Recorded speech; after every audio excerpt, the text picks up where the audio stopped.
Well, here we go for another epic walk. G15 infrared digital, little F80, no sorry, it's an F75 Nikon with a 28-80 and a couple of rolls of Ilford Delta 400. Fantastic.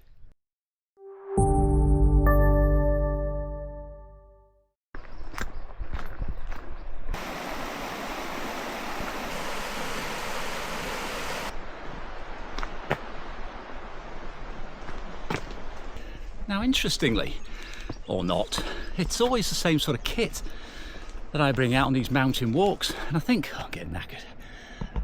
Let me just show you the views. I think it's because it works. I use what works with me, and this kit, it just delivers every single time.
Well, I hope you enjoyed the last couple of miles, rambling through the hills with me. Fabulous morning.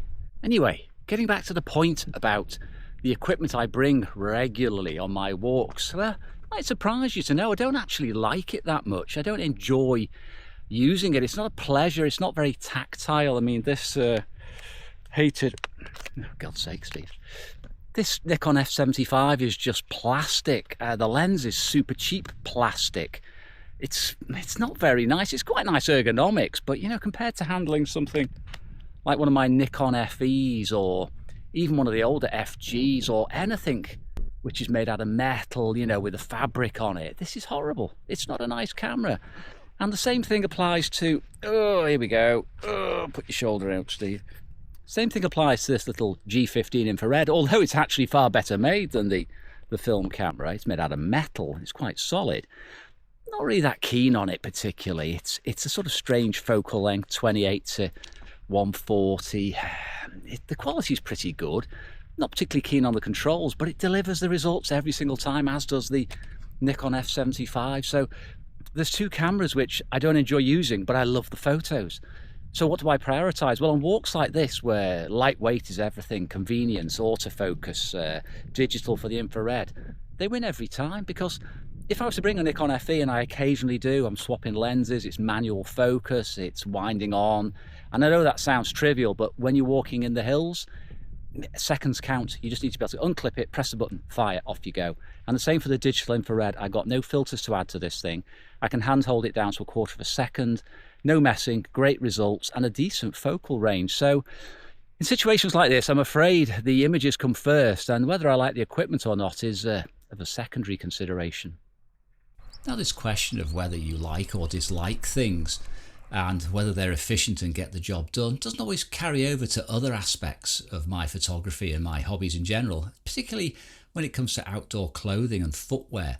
I always tend to find that the things which fit well and are comfortable, you know, they give me the most pleasure. Even if something was to keep me warm and dry, if it was very scratchy and uncomfortable and possibly made me sweat a lot, I wouldn't like it. It's not always the case, but with cameras, definitely. Results do not match up to how they feel and how I feel about them.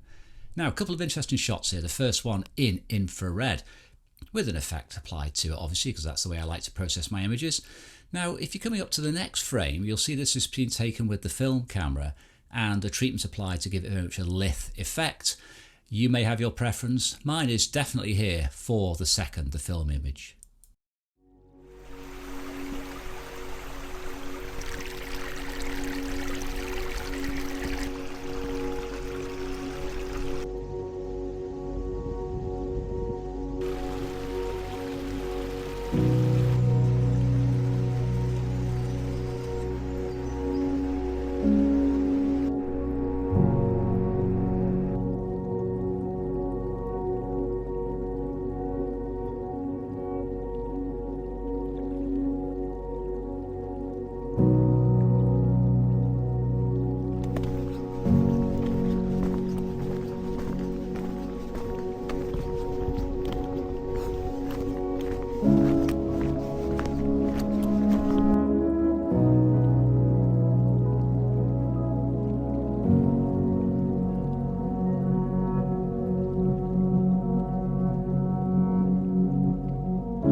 Now up to this point, the film camera had delivered by far the best results, and this is no exception. This is actually one of my favourites of the day. I know it's only a scabby old sheep on a hillside, but I just love the composition and the atmosphere and the feeling. It felt like I'm there all over again.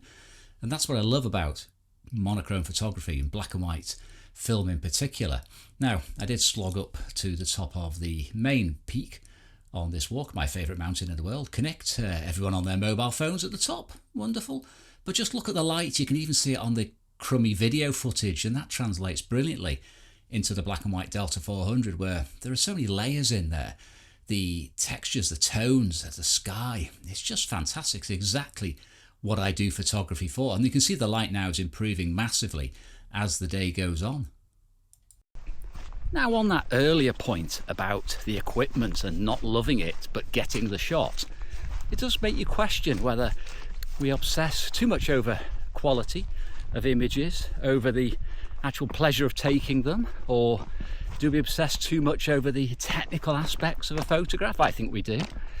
You see, ideally I'd be up here with a slow film or a medium format camera, and I would take my time. I'd use a tripod, I'd get the best possible compositions. But the issue with that is I'm not going to carry that up here. I'm already absolutely knackered after a very steep climb or two, and carrying what I've got is more than enough for me.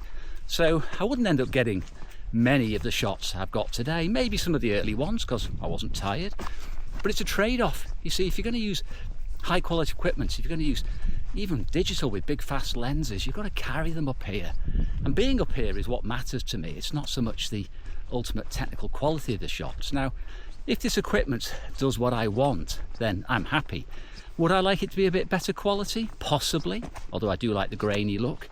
But I'm satisfied. I've sort of come to an agreement with myself that I'm not going to be the most technical and perfect photographer. I'm not going to get the best images technically. I'm not going to get the sharpest, the cleanest. But I'm really happy with my photography and where it is. So I don't see any real need to change. And as far as lugging gear goes, I'm only going to do that locally. I'm not going to spoil a fantastic day out with wonderful scenes like this just to get a little bit more technical quality.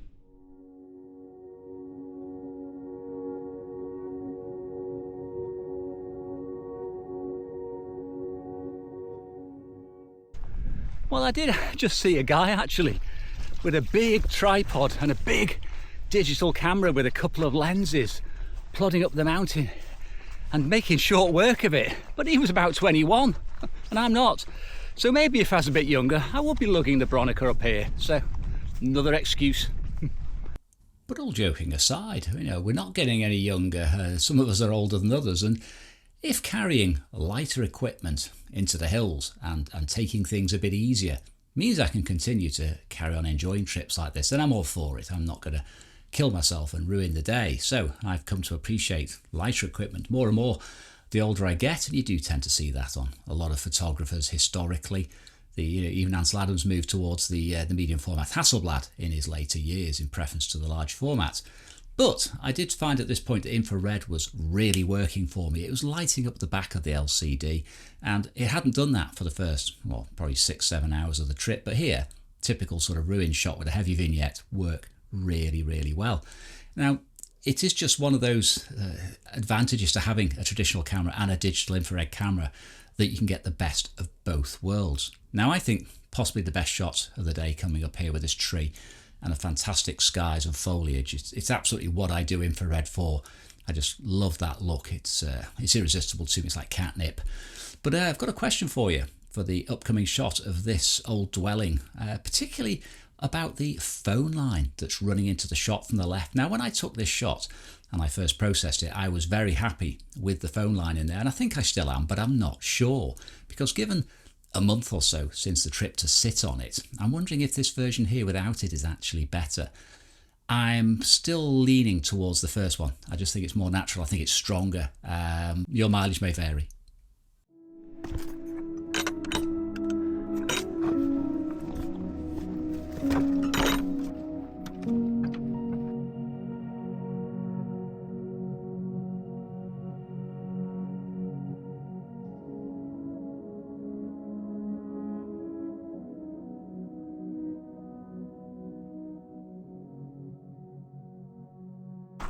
Well, that's me done for the day, and despite not liking the cameras, I think I do like some of the images. So all in all, an excellent trip.